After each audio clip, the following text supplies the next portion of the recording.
मैं आपके लिए घर के पीछे एक छोटा सा तालाब बना देती हूँ। ठीक है। जादू का ये गाना गाती हूँ, जल के तालाब बनाती हूँ।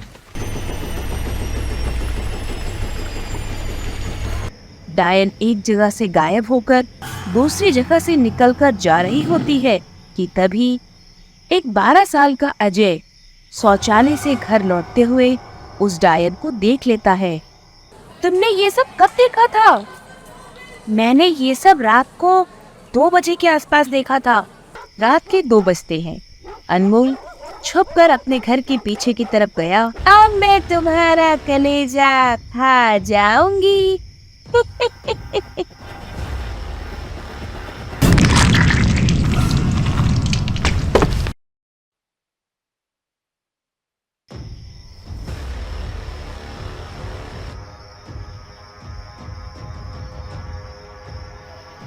डायन अनमोल की लाश को घर ले आती है। आ गई। हाँ पति जी, देखो मैं एक प्यारे से बच्चे को मार कर लाई हूँ। इस लाश को अच्छे से छुपाओ। ठीक है पति जी। फिर डायन ने लाश को संदूक के अंदर छुपा दिया।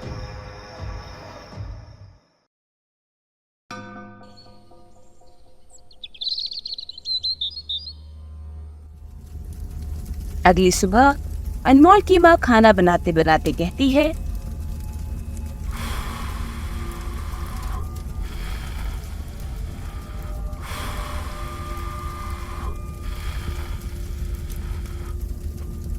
अनमोल उठ जाओ, क्या आज स्कूल नहीं जाना? जब अंदर से कोई जवाब नहीं आया तो अनमोल की माँ अनमोल के कमरे में देखने चली गई,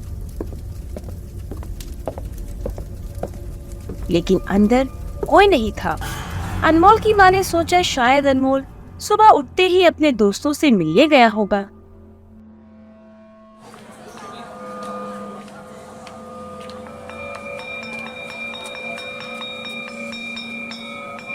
प्रकाश, अनमोल कहाँ है?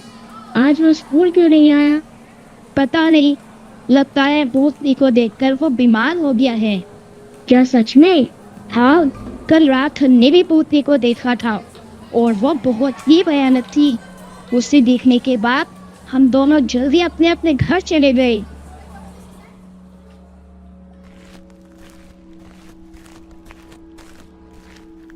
शाम को प्रकाश और अजय स्कूल के बाद अनमोल के घर चले गए।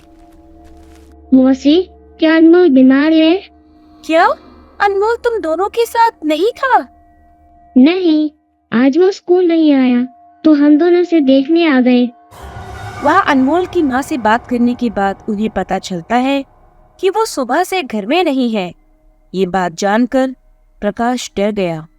उसे लगा कुछ तो गड़बड़ है, पर उसने अनमोल की माँ को कुछ नहीं बताया। अनमोल की माँ भी दोनों से बातें करने के बाद परेशान हो गई और रोने लगी। हे भगवान, ये लड़का कहाँ चला गया? प्रकाश और अजय भी उन्हें परेशान देखकर वहां से दुखी होकर चले गए।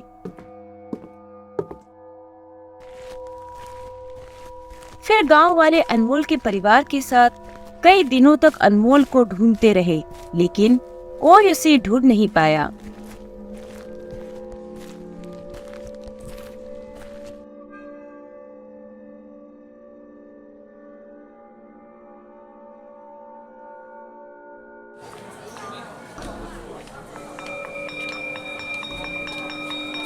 कुछ हफ्तों बाद प्रकाश अजय से स्कूल में कहता है, आज पूर्णिमा की रात है और मैंने सुना है कि पूर्णिमा की रात को भूत निकलते हैं।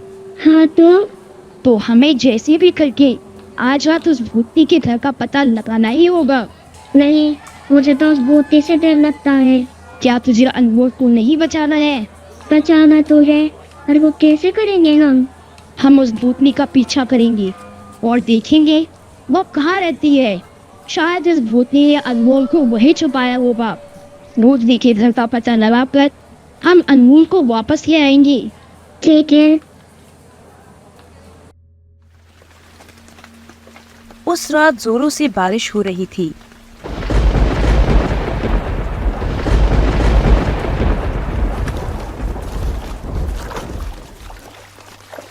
अजय और प्रकाश छुपकर भूतनी के आने का इंतजार कर रहे थे। अजय, तुम डरना मत, वरना वो भूतनी तुम्हें भी ले जाएगी। ठीक है, मैं नहीं डरूंगा। अचानक कुत्ते भौंकने लगे। अजय और प्रकाश को डायन दिखाई देने लगी।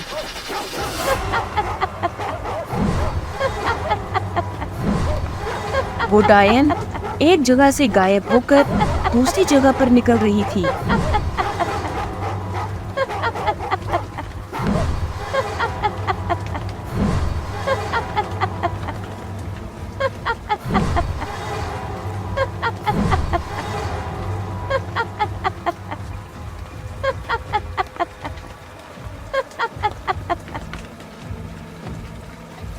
दोनों ने इसका पीछा किया।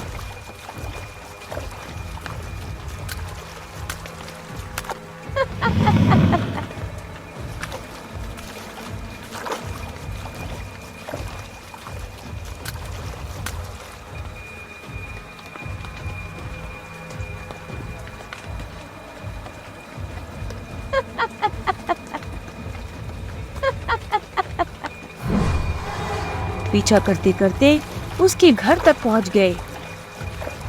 ये तो भीम भैया का घर है ना? हाँ, ये भीम भैया का घर है। इसका मतलब क्या भीम भैया की माँ ही भूतनी है? मैंने सुना था कि डायन ने भीम भैया को भी मारा था, तो क्या भीम भैया को भी उनके ये माँ ने मारा था? पता नहीं, पर मैंने सुना था कि जिस डायन ने भीम को मारा था वो जंगल में रहती थी और उसे एक तांत्रिक ने कौवा बनाकर मार दिया था। ये तो मैंने भी सुना था। अब हमें घर लौटना चाहिए। कल सुबह हम सभी गांव वालों को भूतनी के बारे में बताकर उन्हें इकट्ठा करके यहाँ ले आएंगे। ठीक है। फिर प्रकाश और अजय वहां से लौटने लगे। तभी मेढक पानी से निकला और डायन को बुलाने लगा।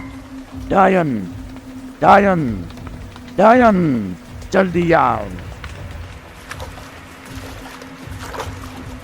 क्या हुआ पति जी? मुझे किसी जिंदा इंसान का बदबू आ रहा है।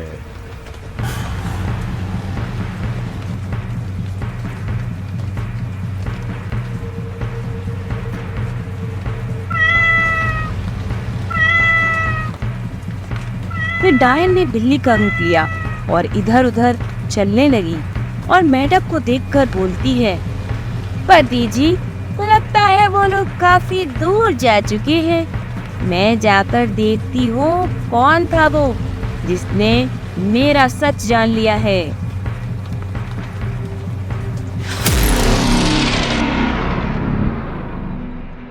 तो दोस्तों, ये थी आज की डायन की कहानी। आप लोगों को ये कहानी कैसी लगी?